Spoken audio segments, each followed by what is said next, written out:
அனைவருக்கும் இனிமையான கிறிஸ்மஸ் வாழ்த்தை தெரிவித்துக் கொள்கிறேன். நம்ம இன்றைக்கு கொடுத்திருக்கிற தலைப்பு என்னென்னா, கிறிஸ்துவினுடைய பிறப்பு மனித குலத்திற்கான சாபம் என்று குறிப்பிட்டிருக்கிறேன். அது எதற்காக என்றால், ஒரு காலத்தில் கிறிஸ்தவ மதத்துக்கு முன்பாக, இயேசு பிறப்பதற்கு முன்பாக யூத மதம் இருந்தது. அந்த யூத மதத்தில் யூதர்கள் அல்லாத அனைவருமே இறைவன் இல்லாதவர்களாகவும் இறைவனால் கண்டுகொள்ளாதவர்களாக தான் இருந்தார்கள். அப்படி இருக்கும் பட்சத்தில் இந்த கிறிஸ்து இயேசுவினுடைய பிறப்பு அதை தலைகீழாக மாற்றி போட்டது.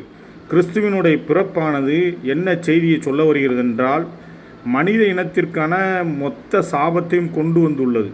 கிறிஸ்து இயேசுவினுடைய மரண செய்தி மனிதர்களுடைய மீட்பு, அந்த பிறப்பின் செய்தி மனித இனத்திற்கான மீட்பின் அடையாளம். இந்த மீட்பின் அடையாளமாகி இருக்கிற இந்த பிறப்பு நாளிலே, கிறிஸ்து இயேசுவினுடைய பிறப்பு நாளை நாம் நினைவு கூறுகிற நாம் அந்த கிறிஸ்தவத்தினுடைய அந்த நீதியை புரிந்து கொள்ள வேண்டும். கிறிஸ்தவ மதம் என்னத்தை நமக்கு போதிக்கிறது என்றால், மனித குலத்தில் இனவெறி, மொழிவெறி, சாதி வெறியோடு இருக்கிறவர்களுக்கு கிறிஸ்தவ மதம் சாபம்.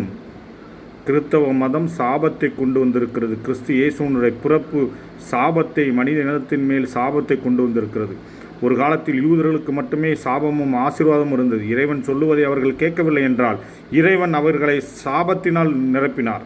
இறைவனுடைய பேச்சை கேட்டு அவர்கள் நடப்பார்களானால் அவர்களை ஆசீர்வாதத்தினால் அற்புதமாக நடத்தி கொண்டு வந்தார். அப்படிப்பட்ட இறைவனும் அந்த கொள்கையும் அந்த கோட்பாடும் கிறிஸ்து இயேசுவினுடைய பிறப்பு மூலியமாக உலகம் முழுவதும் இருக்கிற மனிதர்களுக்கான மீட்பு செய்தியும் சாபத்தின் செய்தியும் அதில் இருக்கிறது. நீங்கள் கிறிஸ்தவர்களாக இருங்கள், இல்லாமல் போங்கள். கிறிஸ்து இயேசுவின் பாதையை பின்பற்றவில்லை என்றால் கிறிஸ்தவர்கள், அவர்களுக்கு இந்த மதம், கிறிஸ்து இயேசுவின் பிறப்பு ஒரு சாபம்.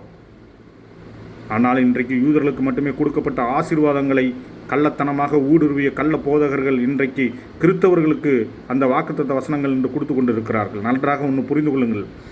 பரிசுத்த வேதாகமத்தில் பழைய ஏற்பாட்டு காலத்தில் முழுக்க யூதர்களுக்காக கொடுக்கப்பட்ட ஆசீர்வாதங்கள், அதனோடு கூட இறைவனுடைய அன்பும் அனுகிரகம், அதை அவர்கள் அதன்படி நடக்கவில்லை என்றால் மாபெரும் சாபங்கள் இருந்தது. இன்றைக்கு கிறிஸ்தவ மதம் அதை உலகமயமாக்கி இருக்கிறது. அப்படி என்றால் உலகத்தில் உள்ள ஒவ்வொரு மனிதர்களையும் மீட்ட கிறிஸ்து இயேசு அவர்கள் அந்த கோட்பாட்டின்படி கிறிஸ்தவர்கள் வாழவில்லை என்றால் அவர்களுக்கு இந்த கிறிஸ்தவ மதம் இயேசுவின் பிறப்பும் சாபமாய் மாறிவிடுகிறது. எல்லோருக்கும் இனிமையான கிறிஸ்மஸ் நல்வாழ்த்துக்களை மகிழ்வோடு தெரிவித்துக் கொள்கிறேன். நன்றி, வணக்கம்.